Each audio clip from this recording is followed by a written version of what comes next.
Você pode abrir a sua Bíblia comigo no livro de Apocalipse, capítulo 2, para lermos os versos 1 a 11. Apocalipse, capítulo 2, nós leremos os versos 1 até o verso 7, perdão. Apocalipse 2, de 1 a 7.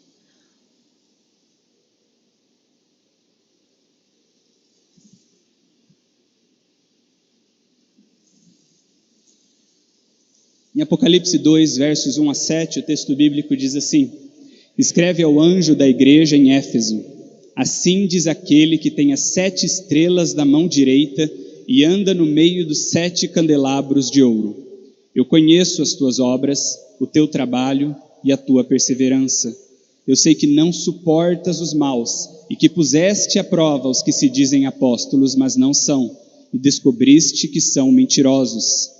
Tens perseverado e sofreste por causa do meu nome, e não desanimaste. Tenho contra ti, porém, o fato de que deixaste o teu primeiro amor. Lembra-te, pois, de onde caíste. Arrepende-te e volta às obras que praticavas no princípio. Se não te arrependeres, logo virei contra ti e tirarei o teu candelabro do seu lugar. Mas tens a favor que odeias as obras dos nicolaítas, as quais eu também odeio. Quem tem ouvidos, ouça o que o Espírito diz às igrejas. Ao que vencer, eu lhe darei de comer da árvore da vida que está no paraíso de Deus. Eu não sei se você conseguiu perceber na leitura do texto que nós fizemos, mas esse é um texto bastante especial da Bíblia. Esse texto é uma carta que o Senhor Jesus Cristo ressurreto, o Senhor Jesus Cristo já ressuscitado, enviou à igreja de Éfeso. É isso mesmo que você ouviu, uma carta que o próprio Senhor Jesus Cristo ressuscitado enviou à igreja de Cristo que estava em Éfeso. Quando você vê no Novo Testamento, na sua Bíblia, a carta aos Efésios, o que você tem ali é uma carta que o apóstolo Paulo enviou para a igreja que estava em Éfeso. Agora, nesse texto que nós lemos aqui no Apocalipse, nós temos uma carta que o próprio Senhor Jesus Cristo mandou João escrever para transmitir à igreja de Éfeso. O que temos é uma carta de Cristo aos cristãos da cidade de Éfeso. Existe entre os teólogos muito debate sobre quem é esse João aqui do texto bíblico, mas a tradição cristã mais antiga afirma que o João desse texto é o próprio apóstolo João. Aqui, no momento em que ele escreve o livro do Apocalipse, ele já está bem velhinho. Aqui o ano é aproximadamente 90 depois de Cristo. João provavelmente estava vivo, mas provavelmente estava vivo justamente porque já era um idoso. Nós sabemos que o apóstolo João, quando conviveu com o Senhor Jesus Cristo, ele era apenas um adolescente, o mais novo dos apóstolos, mas aqui agora ele já é um idoso.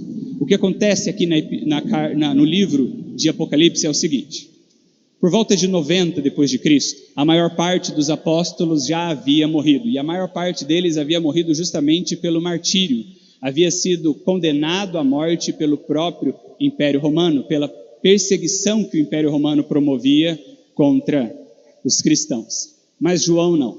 João, ao longo da sua vida de pregação do Evangelho de Cristo, conseguiu sobreviver e escapar da perseguição e se tornou um idoso. Mas ele foi preso. Ele não foi condenado à morte, mas ele foi preso e enviado para uma ilha chamada de Patmos, uma pequena ilha no mar Egeu.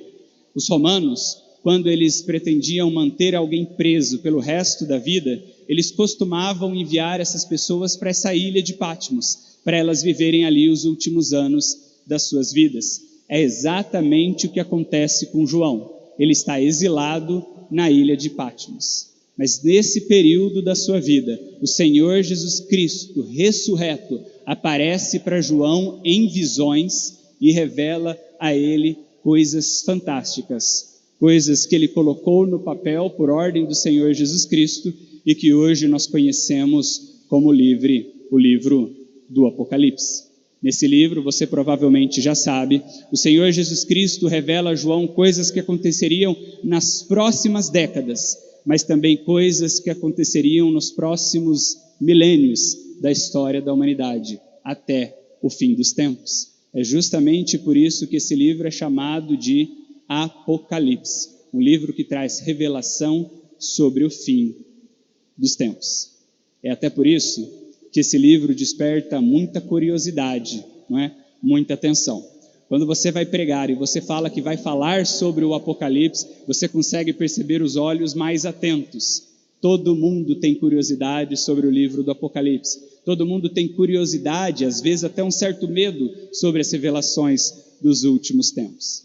Agora, o que muita gente não sabe é que o livro do Apocalipse ele não começa com revelações dos últimos tempos. Sim, ele falará sobre isso num determinado momento, mas ele começa com 7 cartas que o Senhor Jesus Cristo ditou a João e mandou que João escrevesse e enviasse às 7 igrejas da região que na época era conhecida como Ásia Menor. É muito interessante perceber isso no texto bíblico. Antes de falar com os cristãos sobre o futuro, o Senhor Jesus Cristo quer falar com eles sobre o presente. Antes de falar com as igrejas cristãs sobre as coisas que ainda irão acontecer, o Senhor Jesus Cristo quer falar com eles sobre as coisas que estão acontecendo. A gente tem muita curiosidade para ouvir os relatos bíblicos sobre o que acontecerá no futuro, não é?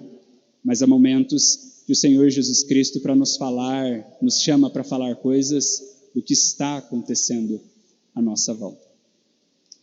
Se você parar para reparar bem no texto, o texto que nós lemos começa com o destinatário e o remetente da carta. Para quem é mais antigo e escreveu cartas, sabe muito bem o que é isso, né?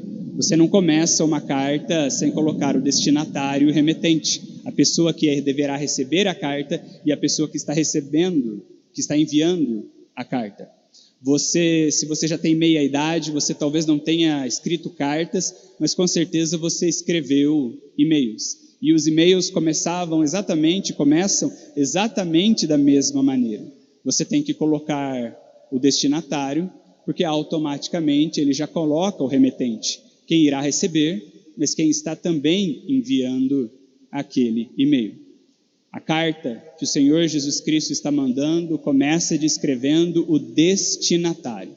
E a carta começa assim, como nós lemos: escreve ao anjo da igreja que está em Éfeso.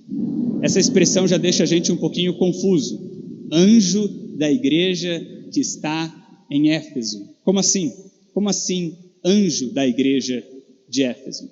E de fato existe um grande debate teológico sobre essa expressão. Há várias correntes de pensamento sobre essa expressão. Uma delas acredita que o texto bíblico, na verdade, está se referindo ao pastor da igreja de Éfeso. Escreve assim ao pastor, ao servo do Senhor, que foi colocado lá pelo próprio Senhor para abençoar a igreja de Éfeso. Essa é uma corrente de pensamento. Outra corrente de pensamento entende que se trata, na verdade, de um anjo, literalmente, que o Senhor havia designado para cuidar da igreja de Éfeso, como se cada igreja tivesse um anjo responsável por ela.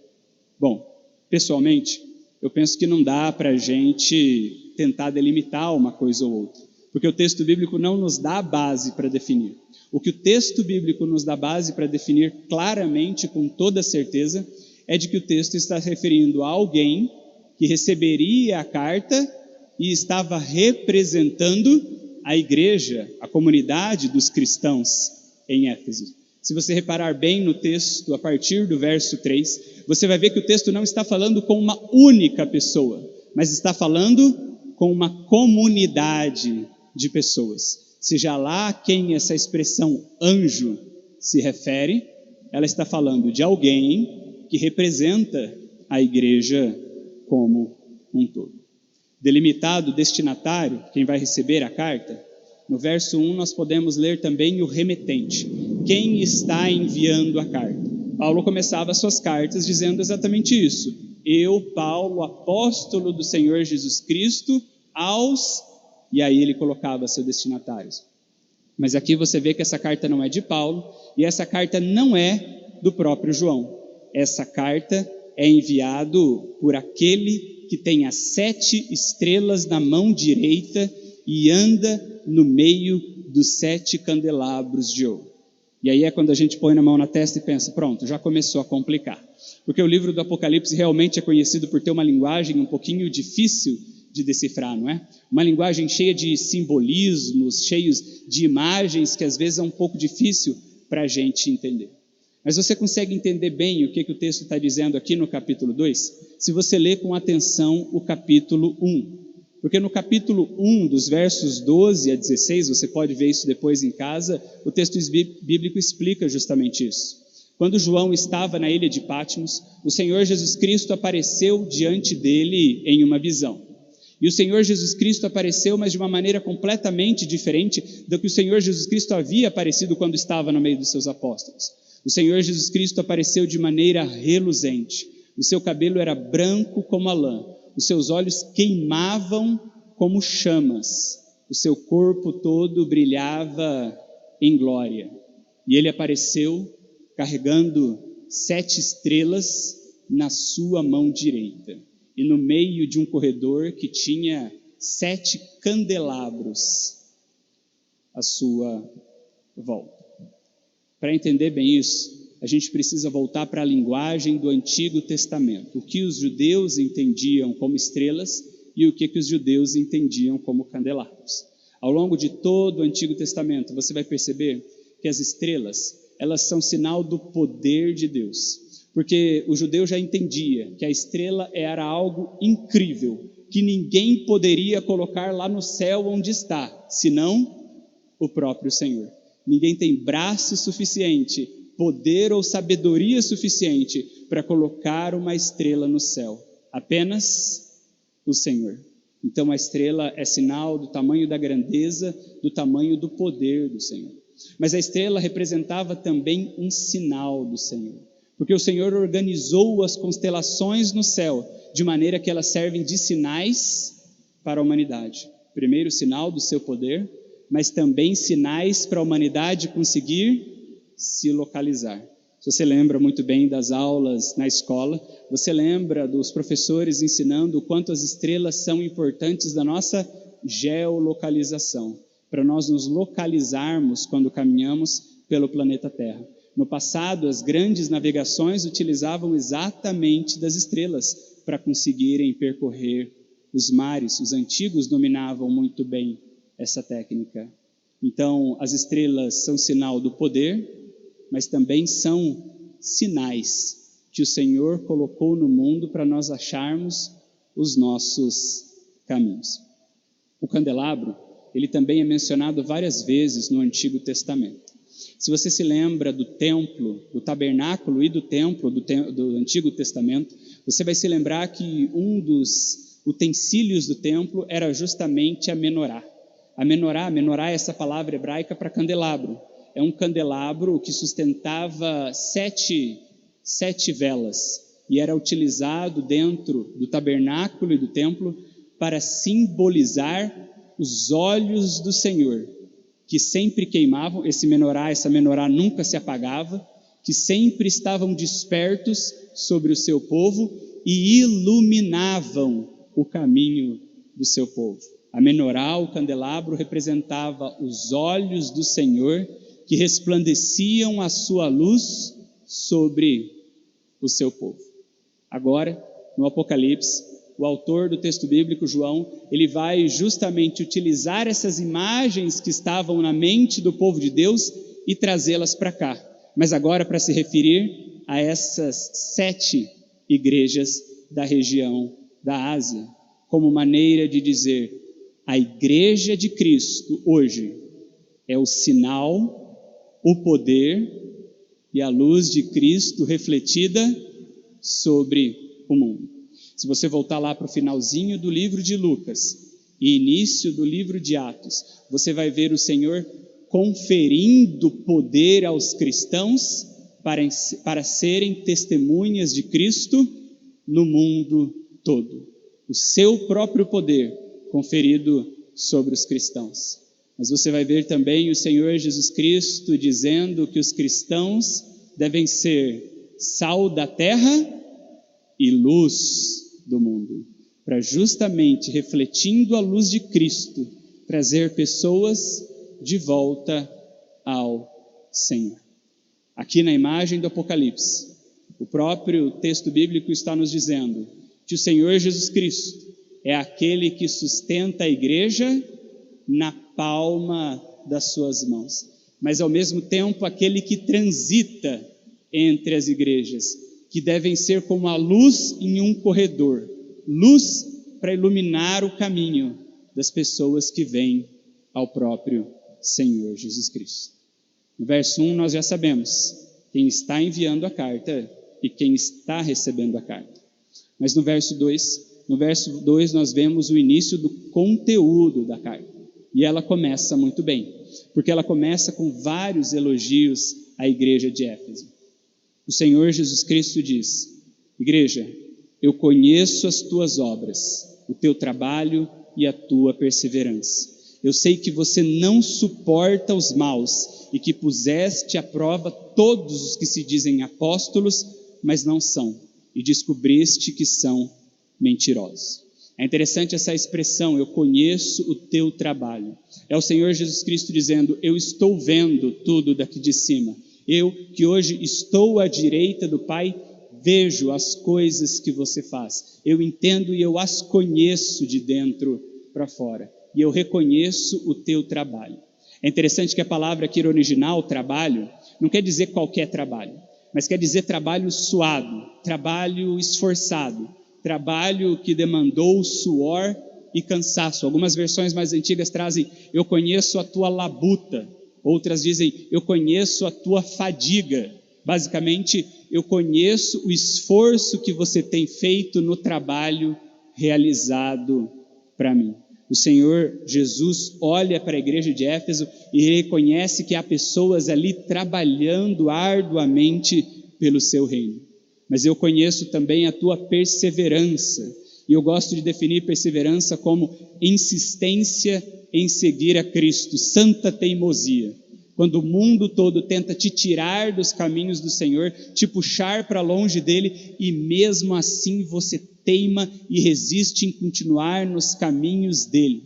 O Senhor Jesus Cristo diz, eu vejo o teu trabalho, eu vejo o teu esforço, eu vejo o quanto você tem se dedicado, e eu vejo que vocês têm perseverado, lutado para permanecer nos meus caminhos. Eu vejo que você não suporta os maus, você não suporta as pessoas más. Lembrando que suportar vem do verbo apoiar, dar suporte. Eu vejo que você não dá suporte, não dá apoio a pessoas que vivem na maldade e trabalham pela maldade. Eu vejo que vocês evitam essas pessoas. Eu vejo que vocês estão tão focados em se manter nos meus caminhos, que vocês não gastam tempo e energia apoiando pessoas más. Vocês sabem se manter no caminho certo e evitar aquilo que pode tirá-los do caminho.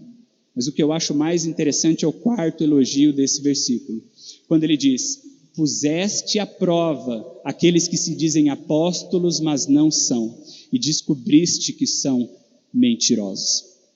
Se você lembra um pouquinho do contexto do Novo Testamento, você sabe que Paulo fundou a igreja que havia em Éfeso. Paulo passou por lá, pregou o evangelho, reuniu as primeiras pessoas que se converteram, que entregaram suas vidas a Cristo, e começou a igreja em Éfeso. Paulo passou ali aproximadamente 3 anos treinando aquelas pessoas e pregando o evangelho para outras. E depois que ele sentiu que a igreja estava firmada, ele continuou sua viagem missionária em outras cidades. Porém, um problema recorrente no ministério de Paulo é que depois que Paulo saía, aparecia outras pessoas se dizendo apóstolos, se dizendo mestres da palavra e do evangelho, e pregavam coisas diferentes do evangelho do Senhor Jesus Cristo, coisas diferentes do que Paulo havia pregado. Isso é uma tônica que acontece ao longo de todo o ministério de Paulo. Praticamente todas as cartas que Paulo escreveu às igrejas primitivas, as primeiras igrejas, fala justamente, fujam dos falsos mestres. Com Éfeso não foi diferente. Você deve lembrar que um dos grupos que apareceu lá na igreja de Éfeso era justamente o grupo dos judaizantes, Pessoas que diziam, para ser verdadeiramente salvos, vocês têm que primeiro abraçar toda a lei judaica, se judaizarem, para só então poderem seguir ao Senhor Jesus Cristo. E Paulo condena veementemente essa falsa doutrina. Agora, já aproximadamente 23, 30 anos depois da morte de Paulo, o Senhor Jesus Cristo está reconhecendo: vocês puseram à prova falsos mestres que chegaram aí, e vocês perceberam que eles eram falsos mestres e mentirosos, e vocês resistiram a eles. O Senhor Jesus Cristo está elogiando a igreja de Éfeso porque ela era uma igreja que conhecia de verdade o evangelho do Senhor Jesus Cristo. Conhecia o evangelho do Senhor Jesus Cristo, de maneira que era capaz de julgar os discursos daqueles que chegavam dizendo que eram mestres. E conhecendo bem a palavra, sabiam reconhecer quem pregava a verdade e quem pregava a mentira. E aí escapavam dos mentirosos e se mantinham nos caminhos do Senhor. O Senhor Jesus Cristo elogia essa igreja justamente por isso. No verso 3, os elogios continuam. E o Senhor Jesus Cristo diz: você tem perseverado e tem sofrido pelo meu nome. Apesar de tudo que você tem passado, você não desanimou em tempo nenhum. Vocês têm sofrido pressões e perseguições por amor ao meu nome. Mas nem mesmo isso tem desanimado vocês, tem tirado de vocês a alegria em continuar no meu caminho. Vocês têm sido uma igreja dedicada, vocês têm sido uma igreja perseverante, vocês têm sido uma igreja conhecedora dos verdadeiros ensinamentos do Evangelho, vocês têm sido uma igreja fiel. Muito bonita essa carta, não é? Ela começa muito bem. Pena que ela não termina no verso 3. Pena que no verso 4 o Senhor Jesus Cristo não encerra a carta dizendo assinado Jesus. Pena que a carta continua. Porque a partir do verso 4 a coisa já não fica mais tão bem assim para a igreja de Éfeso. Porque ali o Senhor Jesus Cristo diz: tenho contra você, porém, que você deixou o primeiro amor. Tudo até aqui vinha muito bonito, mas agora o Senhor Jesus Cristo precisa fazer uma repreensão àqueles cristãos. Eu tenho contra você, porém, que você deixou o primeiro amor. Eu tenho contra você o fato de que quando você ouviu o Evangelho no início, você entendeu que o Evangelho se trata de amor. Amor de Deus pela humanidade. E você no início viveu por esse amor, e compreendeu e viveu e se entregou a essa vida de amor. Mas alguma coisa aconteceu ao longo do caminho, alguma coisa aconteceu ao longo da sua trajetória como igreja, que vocês esqueceram do amor. Vocês continuaram firmes no trabalho, vocês continuaram firmes na ação, vocês continuaram firmes nas boas obras, vocês continuaram firmes resistindo, mas vocês esqueceram de amar. Alguma coisa ao longo da caminhada de vida de vocês fez com que vocês deixassem o amor para trás. E é isso, diz o Senhor Jesus Cristo, que eu tenho contra vocês. Nessa carta o Senhor Jesus Cristo está lembrando algo que os cristãos de Éfeso esqueceram, que o amor é o valor mais fundamental do Evangelho, o valor mais essencial do Evangelho, sem o qual não há Evangelho. O Evangelho é, de fato, uma construção de valores. Mas o Senhor Jesus Cristo lembra que o amor é justamente o valor de base. E se você o retirar, todo o conjunto de valores despenca e deixa de existir. Você percebe isso ao longo de todo o Novo Testamento. Se você voltar, por exemplo, lá para o Sermão do Monte, em Mateus, não no Sermão do Monte, mas se você voltar para Mateus capítulo 22, você vai ver um momento que o Senhor Jesus Cristo no seu ministério está com seus discípulos e um jovem religioso chega ao Senhor Jesus Cristo e pergunta: Senhor Jesus, qual é o mandamento mais importante? Se você voltar e lembrar da cultura judaica, você vai lembrar que a lei judaica, a lei chamada de mosaica, dada por Moisés, tinha aproximadamente 613 mandamentos. que eram resumidos em 10, os chamados 10 mandamentos. Desses 10, pergunta aquele jovem, qual é o mais importante? Qual é o primeiro? Qual é aquele que a gente mais deve se apegar? E o Senhor Jesus Cristo responde, Mateus 22, versos 37 a 39. O primeiro e maior mandamento é, ame o Senhor teu Deus de todo o coração, de toda a sua alma e de todo o teu entendimento. Este é o primeiro e maior mandamento. O segundo é semelhante a ele, ame o seu próximo como a ti mesmo. Veja que o Senhor Jesus Cristo não se contenta em dizer o maior apenas e o primeiro, mas ele fala do primeiro e do segundo. E aqui ele coloca que o primeiro é amar a Deus sobre todas as coisas e com todas as suas forças, com todo o seu coração, com toda a sua alma, com todo o seu entendimento. Mas o segundo, semelhante a este, é amar o próximo como a ti mesmo. Os pais da igreja, a geração de mestres da igreja cristã que veio logo após os discípulos, ela costumava ensinar que esse texto, ele resume o que é o Evangelho. O Evangelho, ele é representado por uma cruz, não é? A cruz de Cristo. E o que é uma cruz? É uma haste horizontal, que é suportada, que é apoiada sobre uma haste vertical.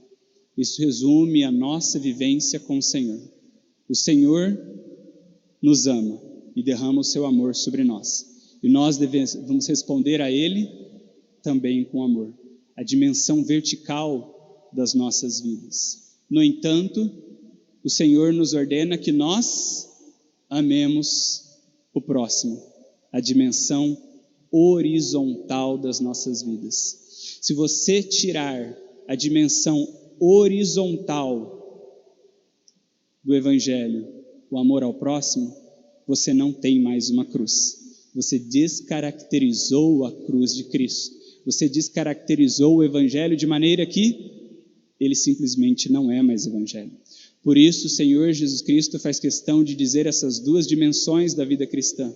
Amar o Senhor porque Ele nos amou primeiro, mas também amar o próximo. Essa é a base e a essência da vida cristã e do Evangelho do Senhor Jesus Cristo.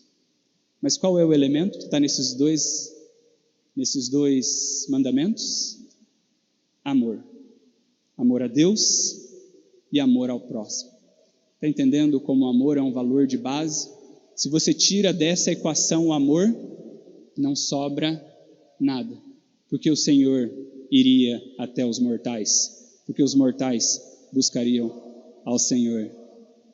Porque nós nos relacionaríamos uns com os outros se não fosse no amor do Senhor.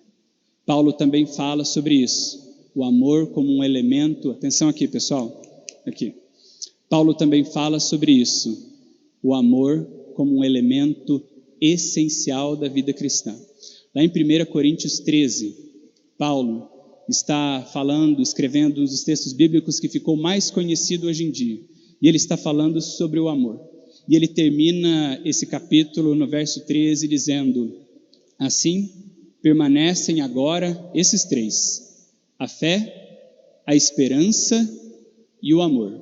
Porém o maior deles é o amor. Se você não conhecesse esse texto bíblico, talvez você pensasse, acho que o maior é a fé, né? Acho que o maior é a esperança, não é? E Paulo diz não. Fé, esperança e amor são três valores essenciais da vida cristã e do Evangelho. Mas o maior deles é o amor. João também escreveu sobre isso. Lá em 1 João, capítulo 4, verso 8, ele disse o seguinte, quem não ama, não conhece a Deus, porque Deus é amor. A única palavra que é utilizada para descrever o Senhor na Bíblia toda é o amor. Está entendendo o quanto o amor é o essencial? E está entendendo qual é o problema dos Efésios? Faziam um monte de coisas, faziam um monte de coisas boas, faziam um monte de coisas certas, mas sem o motivo certo, que era o amor. Nessa carta, o Senhor Jesus Cristo está confrontando os Efésios e perguntando: eu vejo que vocês fazem muitas coisas, mas por que vocês fazem as coisas que vocês fazem? Por que vocês fazem tudo isso? Qual é a real motivação do que vocês fazem? Vocês trabalham por mim, vocês perseveram em mim, vocês buscam, vocês resistem, mas por quê? Por que vocês trabalham no meu reino? Por que vocês fazem todas essas coisas? Por um senso de obrigação? Eu tenho que fazer para Deus gostar de mim? Por medo, talvez? Eu tenho que fazer, senão Deus me manda para o inferno? Por lucro financeiro? Eu tenho que fazer porque aí Deus me abençoa e não deixa nada faltar na minha casa? Por quê? Por que vocês fazem tudo isso por mim? Porque eu vejo, diz o Senhor Jesus Cristo, que não é por amor. E é isso que eu tenho contra vocês. Vocês fazem um monte de coisas boas, mas não estão fazendo pelo motivo certo. E a coisa certa, feita pelo motivo errado, se torna a coisa errada. O Senhor Jesus Cristo fala disso muito claramente lá no Sermão do Monte, lá em Mateus capítulo 6. Mateus capítulo 6, versos 2 a 4, o Senhor Jesus Cristo fala sobre as esmolas. Enquanto hoje isso não é um assunto muito debatido, na vida do judeu isso era algo muito importante. Não existiam ONGs, não existiam instituições de caridade, então a maneira como as pessoas tinham para ajudar alguém necessitado era principalmente as esmolas. Isso era um costume, a própria lei falava sobre isso. Mas o Senhor Jesus Cristo questiona isso e aponta para as pessoas que não era errado entregar esmolas, mas havia um jeito errado de entregar esmolas. E ele aponta que esse era o jeito dos fariseus. Ele diz: olha, quando vocês forem entregar esmolas, tentando ajudar alguém, não façam como os fariseus, porque os fariseus entregam esmolas bastante generosas, mas não porque se importam com o próximo, não porque querem ajudar o próximo, mas porque querem trazer glória a si mesmos. Tanto que eles fazem questão de entregar suas esmolas quando tem um monte de gente por perto, porque não vale a pena entregar se ninguém vai ver. Não vale a pena se ninguém vai curtir nas minhas redes sociais. Então eles entregavam diante dos olhos de todos, porque eles não faziam aquilo por amor ao próximo, não faziam aquilo por amor, faziam aquilo apenas por vaidade. O Senhor Jesus Cristo é bastante claro: essa esmola não vale de nada. Mas o Senhor Jesus Cristo continua, e lá no mesmo capítulo, nos próximos versos, ele fala inclusive sobre a oração. Vocês devem orar ao Senhor, mas não orem como os fariseus, porque os fariseus oram, mas fazem questão de orar no meio da rua, nas esquinas, para todo mundo ver, e fazer orações as mais espalhafatosas possíveis, para todo mundo ver como eles são crentes, como eles são espirituais, como eles são eloquentes. Essa oração não agrada ao Senhor, pelo contrário, o enoja. Oração é uma coisa maravilhosa, mas feita com a oração errada, traz mais condenação do que bênção à pessoa que a faz. Não satisfeito, o Senhor Jesus Cristo, como um típico judeu, apresenta um terceiro argumento. De Mateus, capítulo 6, versos 16 a 18, ele fala sobre o jejum. Ele diz: se vocês estão buscando intensamente ao Senhor, jejuam, mas não jejuem como os fariseus jejuam, porque eles jejuam e fazem questão de demonstrar para todo mundo que estão jejuando, para que todo mundo veja: nossa, que coitadinho, como ele é crente, como ele é esforçado, como ele ama ao Senhor. Olha para a carinha pálida, olha para as olheiras fundas, olha como essa pessoa se dedica ao Senhor. E o Senhor Jesus Cristo mais uma vez afirma: eles não estão jejuando para a própria bênção, mas estão jejuando para a própria condenação.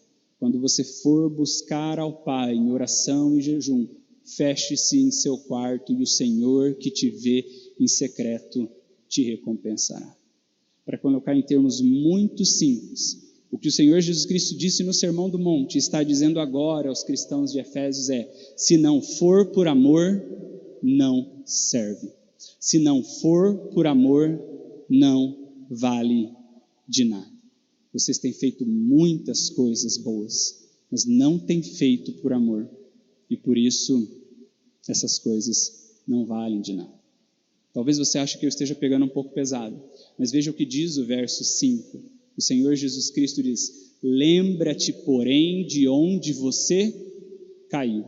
É muito interessante o uso desse verbo, caiu, porque ao longo de todo o Novo Testamento, esse verbo é utilizado para falar de pecado.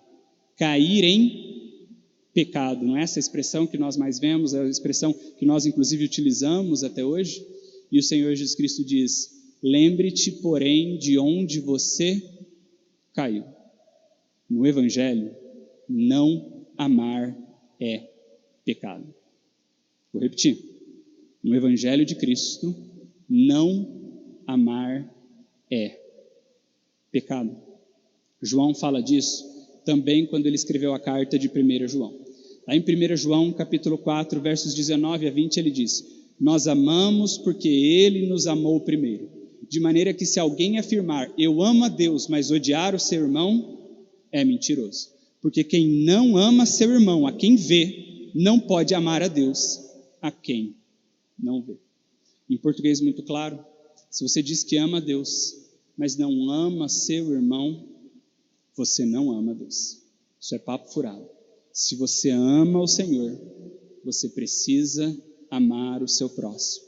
A cruz tem as duas hastes, as duas dimensões. Você tira uma delas e não é mais cruz, não é mais evangelho. Não amar é descaracterizar o evangelho. De maneira que quem acha que vive o evangelho sem amar o próximo, não vive o evangelho. Vive alguma coisa parecida, mas que não é o evangelho. Mas a boa notícia desse texto está no verso 5. Porque sim, se o Senhor Jesus Cristo apertou a coisa mostrando o erro da igreja de Éfeso, no próprio verso 5 ele alivia, quando ele diz: volta então às obras que praticavas no início. O Senhor Jesus Cristo dá uma boa notícia para os cristãos de Éfeso: há volta, há retorno, há como abandonar esse erro, há um caminho de volta e é possível trilhá-lo. No entanto, olhe para si mesmo, analise a si mesmo e veja onde foi que você errou. Volta às obras que praticavas no início. Pare um pouco, olhe para trás, olhe para a sua história, para a sua caminhada comigo e veja onde é que você tomou um caminho errado, onde é que você desviou do amor. Você começou fazendo todas as coisas no amor, mas em algum momento o seu pé se desviou um pouco e você deixou de fazer essas coisas por amor e começou a fazer essas coisas por qualquer outro motivo. Pare, olhe para trás, analise a si mesmo e veja onde foi que você se desviou e volte até aquele ponto e tome o caminho correto. Isso na Bíblia se chama de arrependimento. Reconhecer o seu erro e abandonar. Porque veja, algumas pessoas acham que é só uma questão de reconhecer o erro, mas não é. Se você está andando por um caminho, de repente pegou um atalho errado e se desviou, não basta parar e dizer, puxa vida, errei naquele ponto. É preciso dizer, puxa vida, errei naquele ponto e voltar até aquele mesmo ponto, para então começar pelo caminho correto. Não basta reconhecer o que errou, é preciso voltar e tomar o caminho certo, abandonando o errado. Por isso o Senhor Jesus Cristo diz, volta às obras que praticou no início, volta para o início da caminhada, retorne àquele primeiro amor no qual você vivia. Essa é a maneira de consertar o seu caminho. Porque o Senhor Jesus Cristo também faz questão de demonstrar a consequência. A consequência se eles orgulhosos não retornarem, se eles não reconhecerem o seu erro e não retornarem. Diz o Senhor Jesus Cristo, se vocês não se arrependerem, se vocês não voltarem atrás, se vocês não abandonarem essa vida de culto sem amor ao próximo, de igrejismo por obrigação, de ativismo moral sem empatia pelo próximo, haverá consequências e elas serão terríveis. E o texto bíblico diz qual é a consequência: eu tirarei o teu candelabro do seu lugar. A consequência? A consequência é que vocês deixarão de ser uma igreja que ilumina o caminho das pessoas até mim. A consequência é que vocês continuarão sendo igreja, com placa de igreja, mas não igreja do Senhor Jesus Cristo. Por quê? Porque não caminham no Senhor Jesus Cristo, não obedecem à palavra do Senhor Jesus Cristo e não vivem no amor do Senhor Jesus Cristo.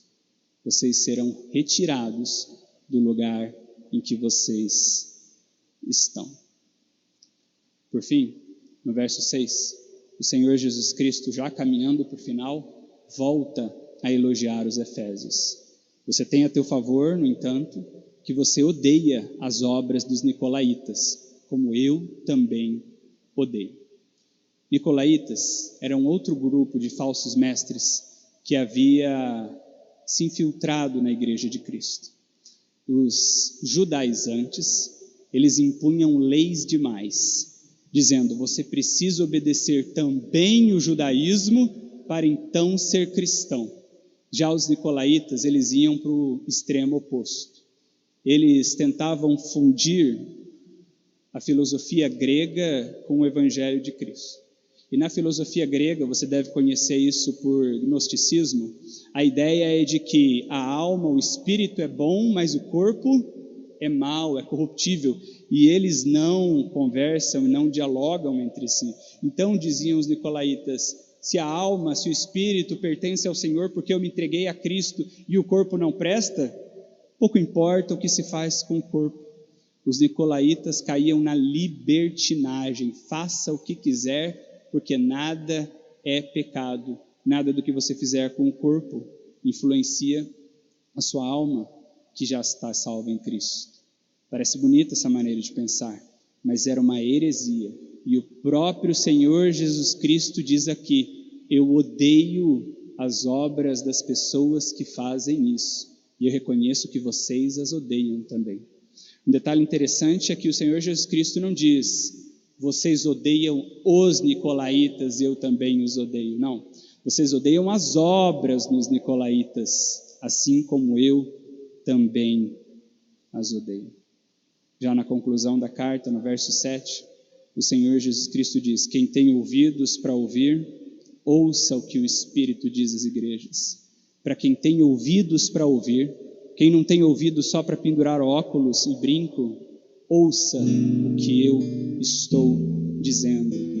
Aquele que vencer, aquele que perseverar até o fim, aquele que se mantiver nos meus caminhos, fazendo todas essas obras, mas sem se esquecer do amor, a esse eu permitirei comer da árvore da vida que está no paraíso de Deus. O Senhor Jesus Cristo termina lembrando do início. Ele termina lembrando lá do livro de Gênesis. Muita gente se equivoca, acreditando que lá no Gênesis, quando o Senhor criou o Éden, Ele colocou no meio do Éden, do paraíso, apenas a árvore do conhecimento do bem e do mal. Mas não é isso que Gênesis capítulo 2, verso 9 diz. O texto bíblico diz que o Senhor colocou duas árvores no meio do Éden: a árvore do conhecimento do bem e do mal e a árvore da vida. E ali Adão e Eva podiam comer de todas as árvores, menos a árvore do conhecimento do bem e do mal. Isso quer dizer que Adão e Eva comiam da árvore da vida, que o Senhor dava para eles. Eles se alimentavam da vida que o Senhor concedia a eles. No entanto, por tentação da serpente, preferiram a árvore do conhecimento do bem e do mal. Sabe, a expressão melhor para traduzir não é árvore do conhecimento do bem e do mal, mas seria árvore da capacidade de dizer o que é bom e o que é mal. Aquela árvore era a árvore que os seres humanos comeram porque quiseram arrogar para si mesmo o direito de dizer: não, não é mais o Senhor quem dará a lei do universo, dizendo o que é bom e o que é mal. Eu quero ter em mim essa capacidade de ser como Deus e eu dizer o que é bom e o que é mal para mim mesmo. E foi esse o pecado que Adão e Eva caíram.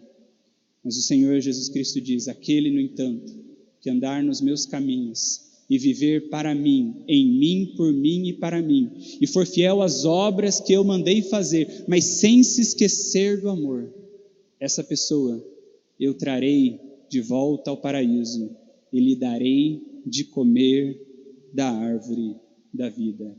Eu mesmo nutrirei nele, nutrirei nela a vida eterna. Muito interessante essa carta do Senhor Jesus Cristo aos Efésios, não é? Muito mais interessante ainda, quando nós olhamos para ela à luz das nossas vidas.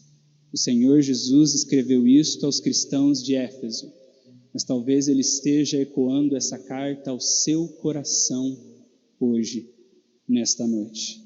E a pergunta que ela nos faz é: por que você faz o que você faz? Por que você faz as coisas que faz? Por que você atua no reino de Deus? Por que você faz as coisas boas que faz? Por amor ao Senhor e por amor ao próximo? Por amor de verdade ou por um senso de obrigação? Tenho que fazer as coisas porque Deus mandou, e se quero agradar a Deus, preciso fazê-las. Não é essa a verdadeira intenção que o Senhor espera e deseja de você.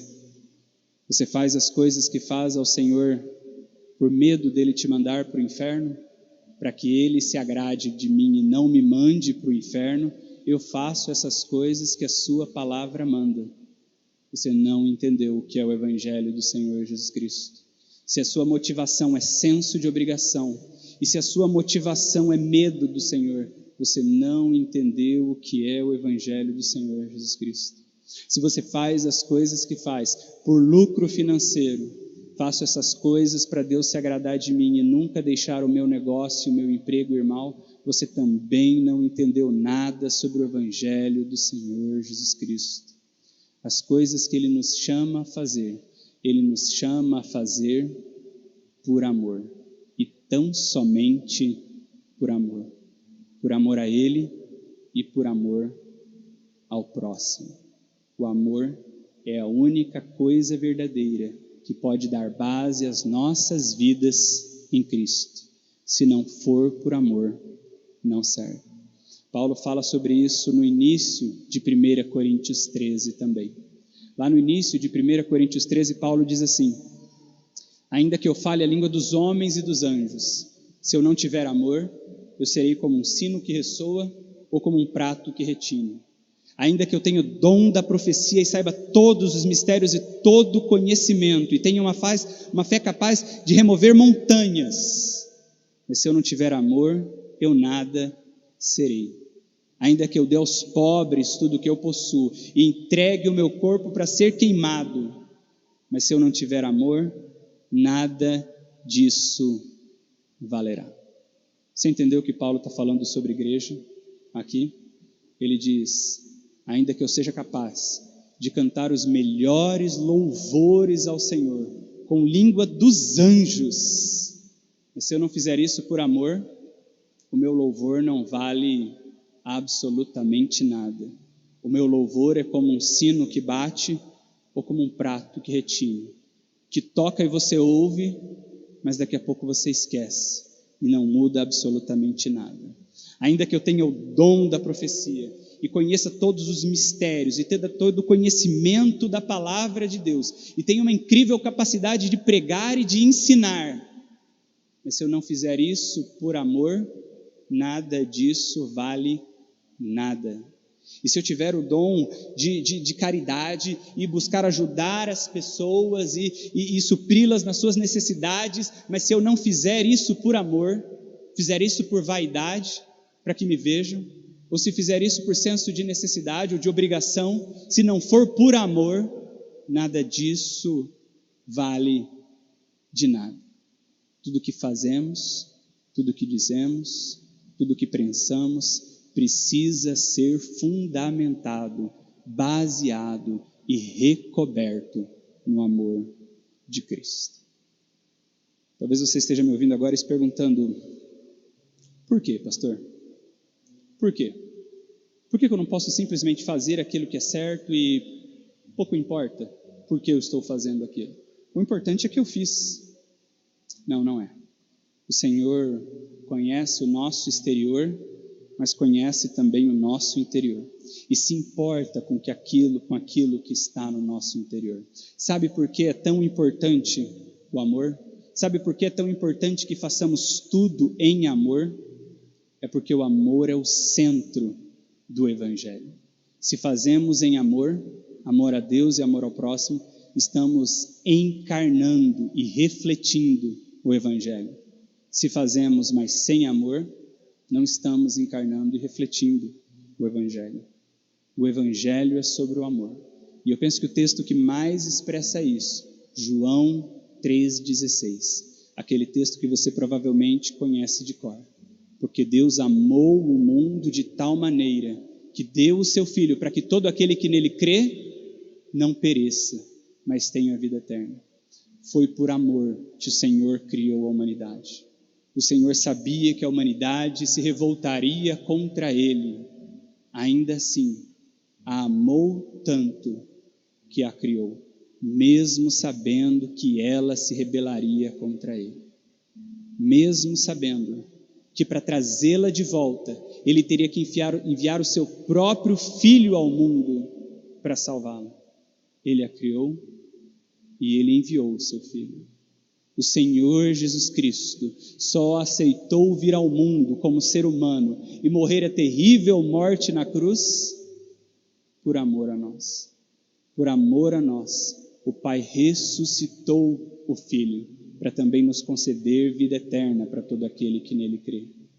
Por amor, o Pai enviou o Espírito Santo que habita na vida de todo aquele que nele crê.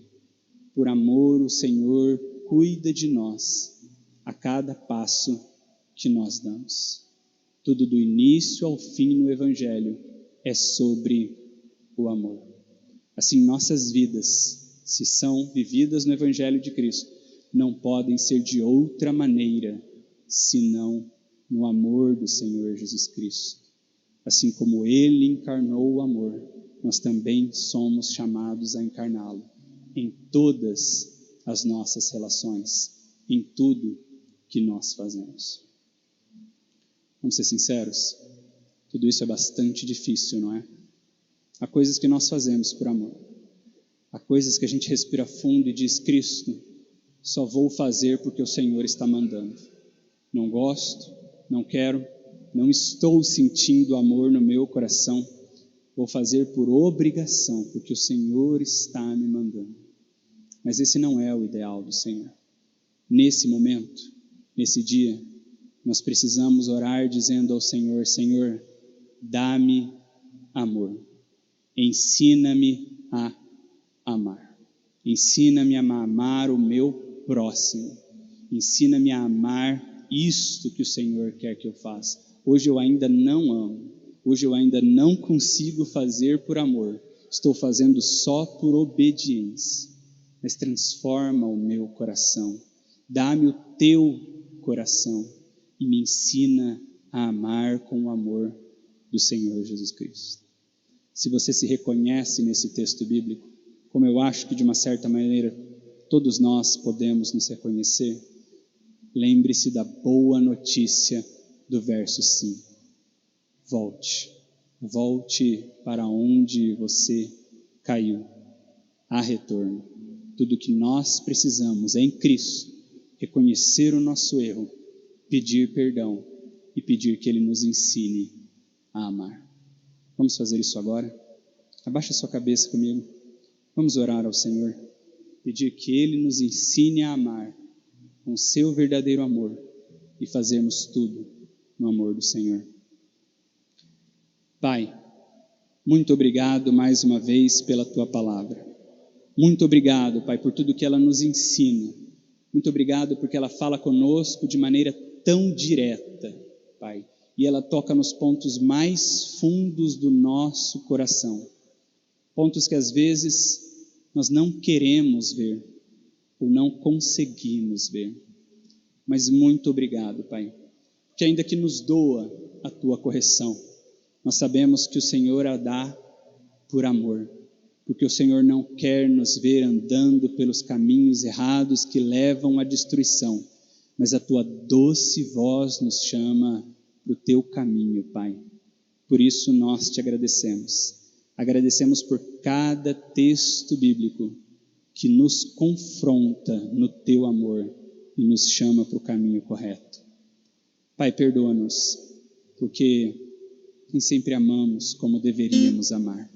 Nem sempre sabemos ou conseguimos amar com o Teu amor, Pai.